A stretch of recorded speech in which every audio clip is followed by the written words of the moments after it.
Bonjour, j'espère que vous êtes en bonne forme. Notre leçon d'aujourd'hui porte sur l'écoute active.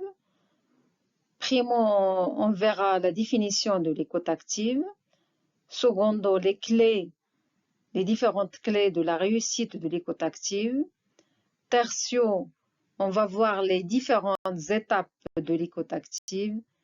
Et finalement, les différentes techniques qu'on peut utiliser et qui prouvent qu'on est un écoutant actif.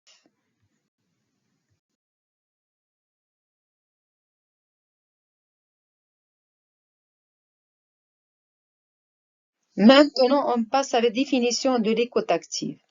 L'écoute active est une technique de communication qui consiste à écouter activement son interlocuteur. L'auditeur, il doit être un écoutant actif. Comment? En réagissant au message de son interlocuteur, soit en donnant un feedback, par exemple, ce feedback il peut être verbal ou non verbal. Donc ce feedback il peut être un feedback non verbal, exprimé par le langage corporel, par les gestes, les mimiques. Par exemple, le fait de hocher la tête en signe d'approbation pour exprimer son approbation. Ou il peut être un feedback verbal en utilisant la langue sous forme, par exemple, de questionnement ou de reformulation. Donc, ces deux techniques, on va les voir ultérieurement dans une autre diapositive. Tout cela afin de s'assurer qu'on a compris au mieux le message de son interlocuteur et aussi de lui montrer qu'on s'intéresse à ce qu'il dit et qu'on est attentif à ce qu'il dit. Et tout cela, c'est dans le but de nourrir positivement la relation qui s'établit entre le locuteur et l'interlocuteur et pour favoriser la parole de l'autre et pour favoriser aussi la communication. Mais l'écoute active ne s'arrête pas là. Il va plus loin.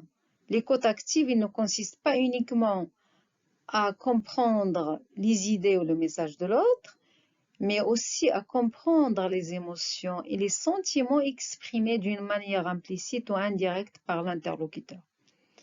Et pour parvenir à comprendre les sentiments et les émotions implicites de l'autre, l'écoutant ou l'auditeur, il doit avoir une compétence, cette compétence d'analyse et d'interprétation du langage corporel, cette compétence d'analyse des éléments de la communication verbale, de la communication non verbale.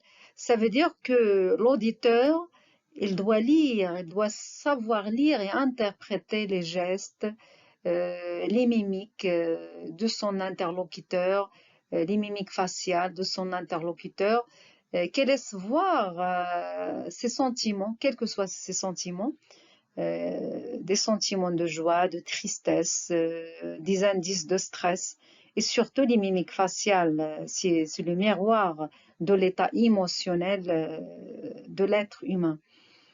Donc, l'écoutant ou l'auditeur, il doit avoir cette compétence, ou là, il doit acquérir cette compétence d'analyse et d'interprétation du code non verbal ou du message non verbal exprimé par les gestes, les mimiques, la posture et tous les éléments de la communication non verbale.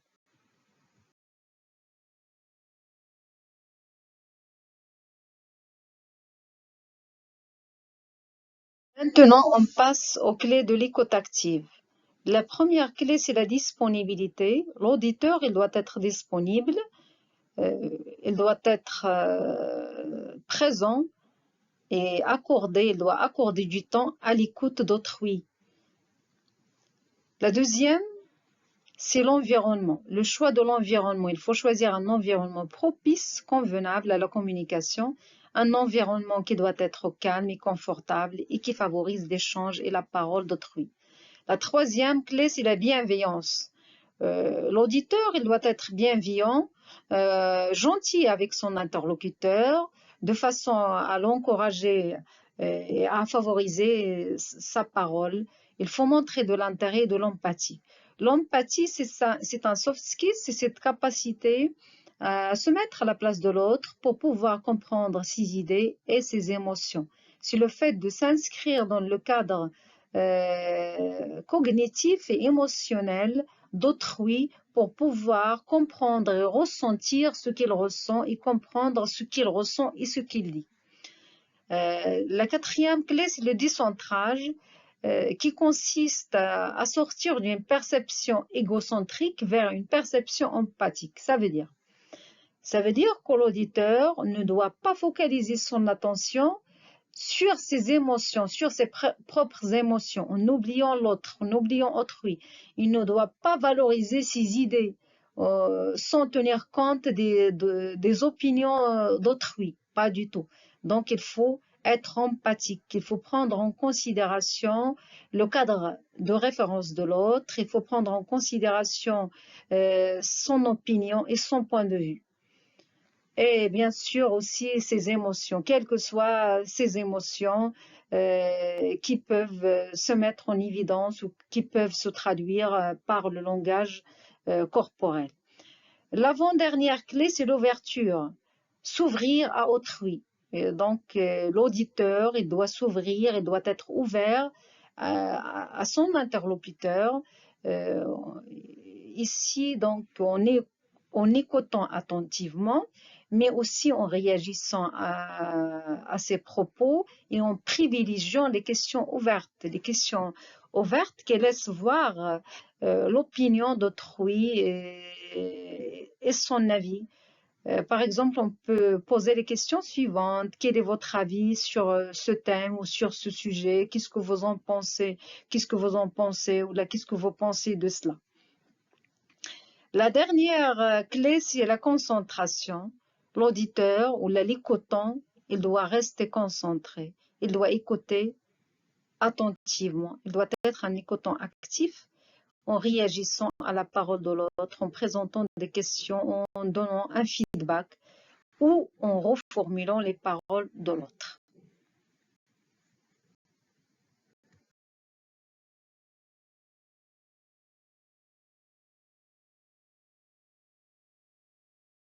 Sur cette diapositive, on va voir les étapes de l'écoute active.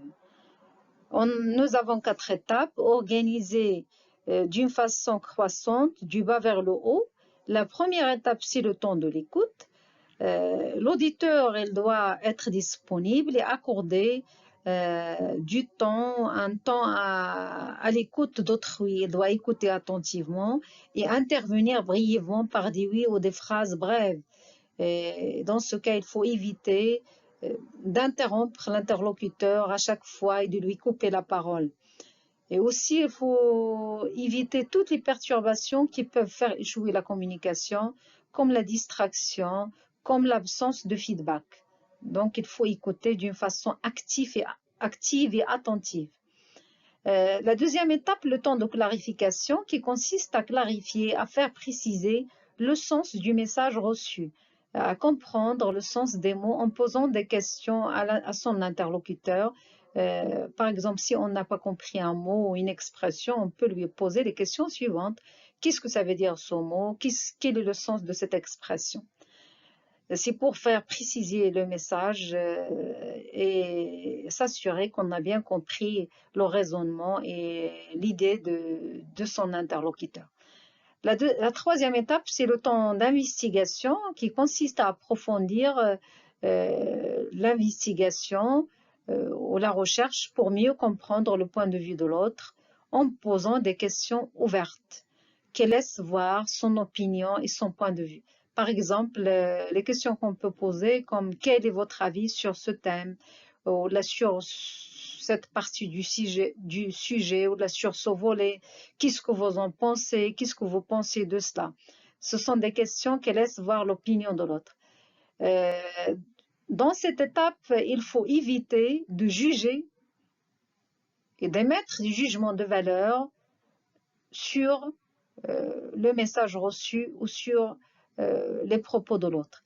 Aussi, il faut éviter de stéréotyper, de rejeter l'avis de l'autre.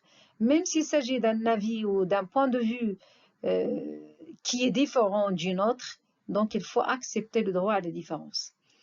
La dernière étape, c'est la reformulation, qui consiste à reformuler les discours et les propos de son interlocuteur, en d'autres mots, en utilisant votre style pour s'assurer qu'on a bien compris son message et son raisonnement et ses idées.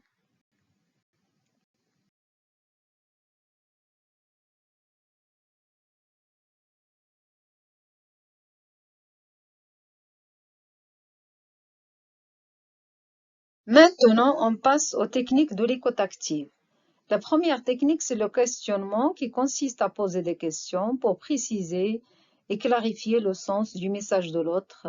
Les questions qu'on peut poser, par exemple, on peut poser les questions suivantes. Que signifie ce terme pour vous? Qu'est-ce que vous entendez par là? Ce sont des questions qu'on peut poser pour mieux comprendre l'état émotionnel et cognitif de son interlocuteur. Ici, on peut poser des questions ouvertes, quelle est savoir l'opinion de son interlocuteur, comme on peut poser aussi des questions de contrôle qui permettent de contrôler, ça veut dire la compréhension, notre compréhension. Les questions de contrôle servent à vérifier si on a bien suivi le raisonnement de notre interlocuteur ou si certaines informations spécifiques ont été bien comprises. On peut poser aussi parfois des questions provocantes. Si on voit par exemple que l'interlocuteur est réservé, ces questions provocantes, ils sont censés faire sortir l'interlocuteur de sa réserve et donc lancer la discussion. Ils sont également utilisés pour obtenir du partenaire des informations qu'il n'aurait peut-être pas fournies autrement.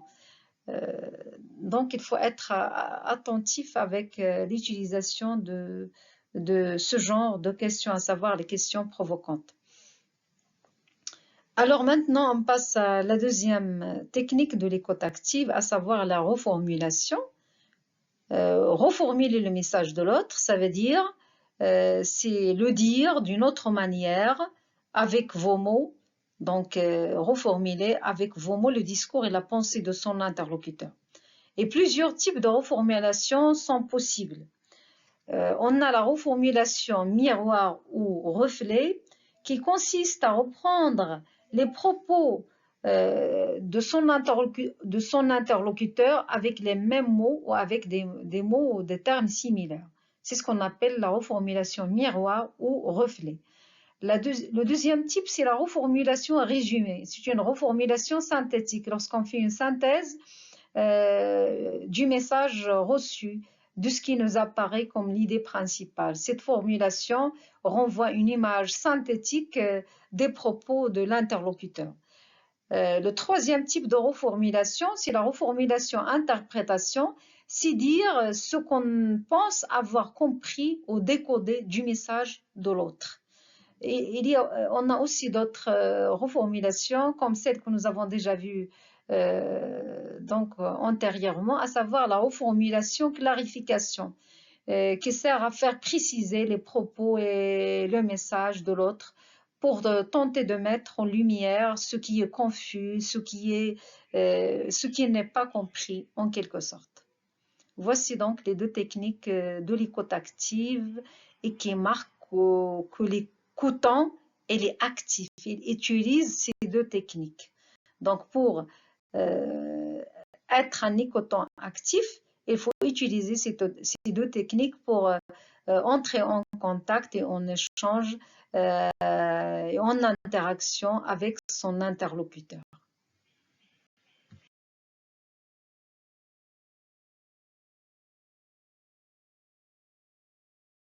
Notre présentation touche à sa fin. Merci pour votre attention et à la prochaine, Inch'Allah.